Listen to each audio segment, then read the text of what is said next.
3 years, thousands of lives, billions of dollars in Western weapons, and Russia's most fortified wall in southern Ukraine, still standing. Until now. There is a small town on the sun-scorched plains of Zaporizhia that almost nobody in the world had heard of before this war.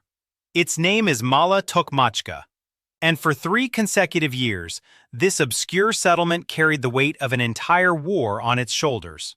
Because Mala Tokmachka was never just a village, it was the lock, the iron bolt on the door to the entire Russian southern defense network.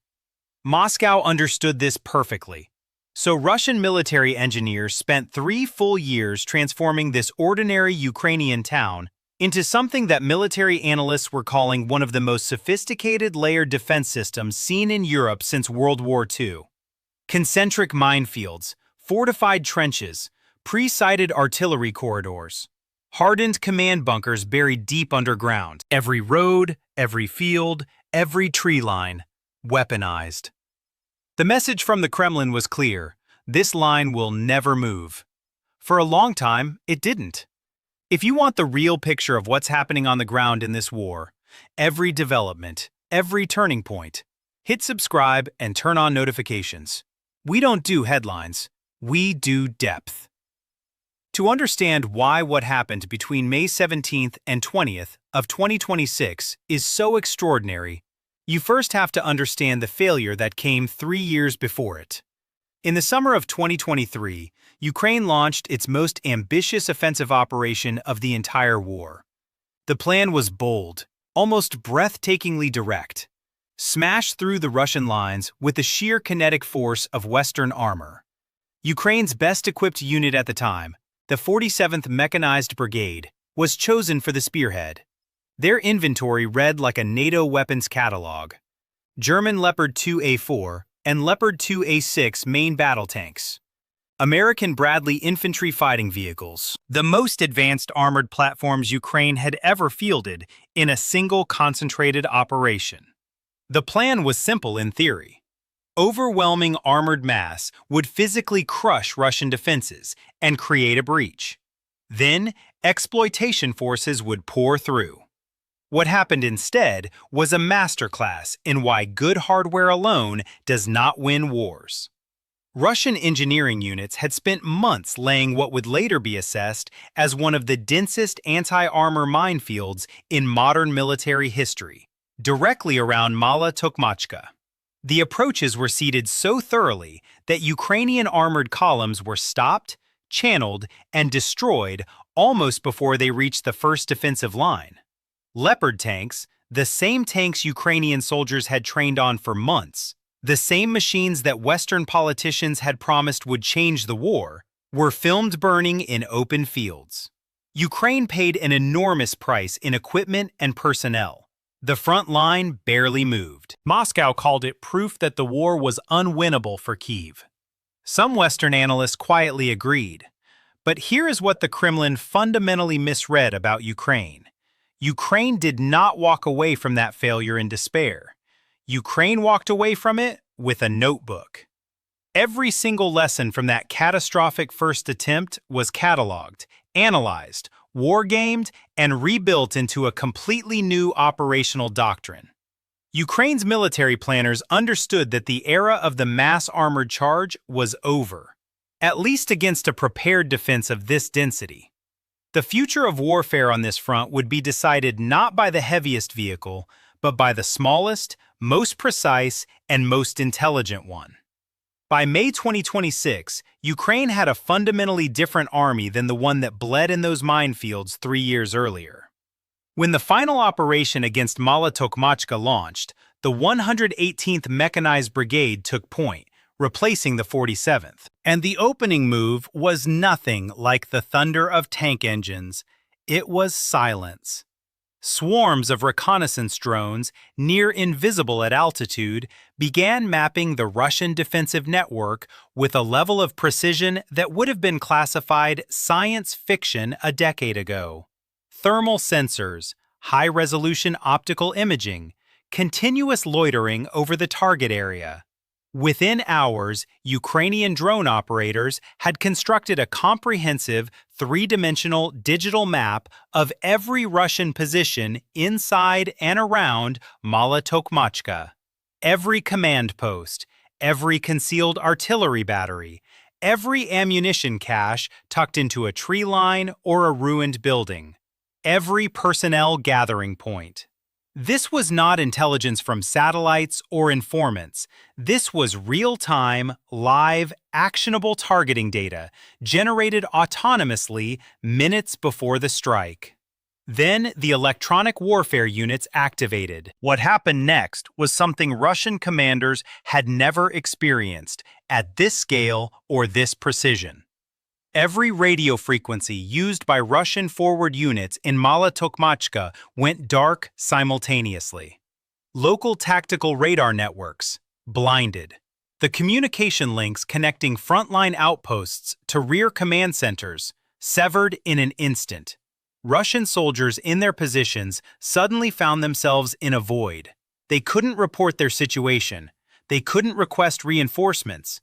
They couldn't call for artillery support. They couldn't even confirm to their commanders that they were still alive. In military doctrine, this is called operational isolation. In plain language, it means your army stops functioning as an army and becomes a collection of confused, frightened individuals, each one alone in the dark. That is exactly what Russia's garrison in Mala Tokmachka became on the morning of May 20th, 2026. With Russian command and control effectively paralyzed, Ukrainian artillery batteries opened up, but not with the indiscriminate mass bombardment of old warfare. Every round fired was a precision-guided munition directed at a pre-confirmed coordinate. Not trenches, not open fields, the specific ammunition depots, the specific electronic warfare vehicles, the specific communication nodes that had already been identified and marked during the drone reconnaissance phase. In military terms, this was not a bombardment. It was targeted dismemberment. By the time the 118th Brigade's mechanized infantry elements moved into Mala Tokmachka's perimeter, the Russian garrison was not just outgunned, it was organizationally destroyed. Small, fast-moving Ukrainian assault teams, autonomous, decentralized, operating on pre-briefed plans without needing constant orders from above, moved through the settlement's streets and structures, isolating and collapsing Russian defensive points one by one. Russia's 58th Combined Arms Army, responsible for the regional defense, could not hold its operational coherence. The 42nd Guards Motorized Rifle Division, expected to be the anchor of the defense, failed to coordinate its forces. Units scattered. Officers lost contact with their own soldiers. The attempted retreat was not organized. It was a rout. Even Russia's most elite forces could not reverse the collapse. VDV airborne elements, the Kremlin's shock troops, the units that Russian military culture regards as nearly invincible, could not hold their positions against this integrated combination of technology and tactics. The 71st and 291st Motorized Rifle Regiments broke under the pressure, abandoned their lines, and retreated south under heavy fire, leaving behind equipment, positions, and dead. By the time Ukrainian flags went back up over the ruined streets of Mala Tokmachka, the Russian army hadn't just lost a position. It had lost a myth. But here is what the headlines are missing. Here is the part that matters far beyond one town changing hands. Ukrainian forces did not stop at Mala Tokmachka's borders. In the same operation, they simultaneously secured Voskidna, the critical eastern flank position that completes the defensive integrity of the entire local Russian line. And more critically, they breached the T-0815 highway, one of the most significant transportation arteries on the entire southern axis. Control of that highway means Ukraine now has a fortified tactical salient, a forward wedge driven into Russian operational depth, from which surveillance systems, electronic warfare antennas, and drone launch platforms can be positioned with an unobstructed view southward for dozens of kilometers. And at the center of that view sits Tokmak.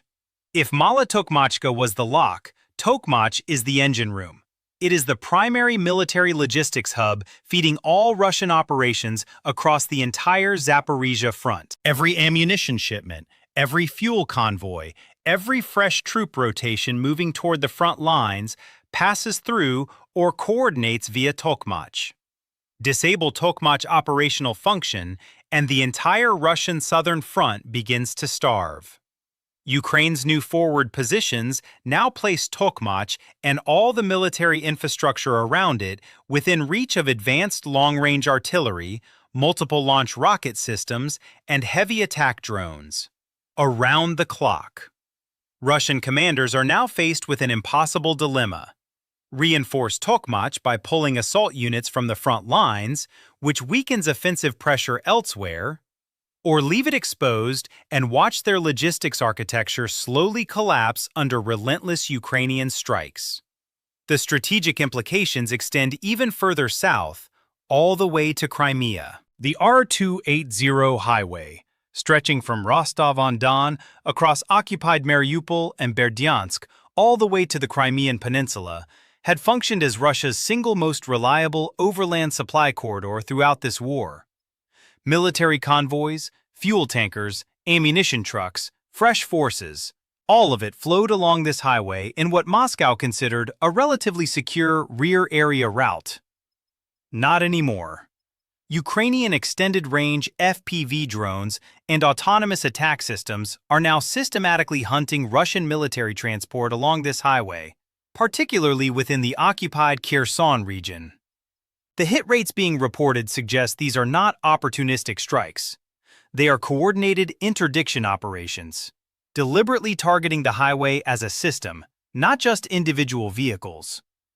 The operational effect is becoming impossible for Russian occupation authorities to conceal. On May 21, 2026, one day after Mala Tokmachka fell, Volodymyr Saldo, head of the Russian-installed administration in the Kherson region, announced an indefinite ban on all civilian truck and lorry traffic along the most critical sections of the R280 highway, specifically the vulnerable corridor between the 463rd and 494th kilometer markers approaching Jankoy and the Crimean crossing points. Read that again. A Russian-appointed administrator just publicly admitted that Ukrainian drone operations have made a key strategic highway too dangerous for civilian logistics. That is not a military inconvenience. That is a strategic rupture. An army's combat power is not measured only by the tanks it fields. It is measured by the fuel and ammunition it can reliably deliver to those tanks. Cut the supply lines, and the tanks become expensive steel sculptures rusting in the Ukrainian steppe. What Ukraine is executing right now is not a series of isolated local attacks. It is a single, deeply coordinated strategy of logistical strangulation applied simultaneously across multiple axes. Pressure on Tokmak threatens the central distribution hub. Drone interdiction on the R280 threatens the primary overland corridor to Crimea. Artillery range extension threatens the railway lines, and Russia's military doctrine is historically so dependent on rail logistics that disrupting those lines creates cascading failures that no amount of tactical improvisation can fully compensate for. As Russia is forced to react, shifting reserves to plug each new gap, rerouting convoys, reinforcing Tokmak, Ukrainian intelligence units are watching every move in real time. Every Russian redeployment creates a new weakness somewhere else on the front, and Ukraine has demonstrated in Mala Tokmachka that it now has the doctrine, the technology, and the operational discipline to exploit those weaknesses with devastating precision. The Kremlin built its southern defense on the assumption that static fortification plus mass would be unbeatable. Ukraine just proved it wrong, publicly, permanently. History does not move in straight lines, but sometimes a single week, a single operation, bends the arc of a war in ways that analysts will study for decades.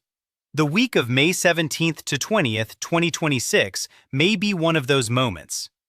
Ukraine now holds two realistic paths forward.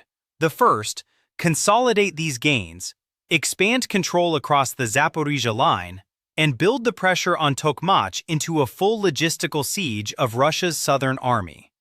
The second, and this is where it gets extraordinary, execute a simultaneous dual-axis operation, maintaining southern front pressure while pivoting elements of this new, fast, drone-integrated force toward Crimea's land connection. Crimea's land bridge is not invulnerable. Mala Tokmachka was not invulnerable. 3 years of Russian certainty just collapsed in 72 hours. The question is not whether Ukraine can keep moving. The question is how far, how fast, and how much of what Moscow considers permanent is actually nothing more than temporary. This war is moving faster than ever, and most of what you see in mainstream headlines barely scratches the surface of what's actually happening on the ground. If this breakdown gave you a clearer picture, share it with someone who needs to understand what's really at stake. Drop your prediction in the comments. Is Ukraine about to push for Crimea, or does consolidation come first? Every comment adds to the conversation, and if you're not subscribed yet, this is the channel where the real analysis lives. Hit subscribe. The next major move on this front is already in motion.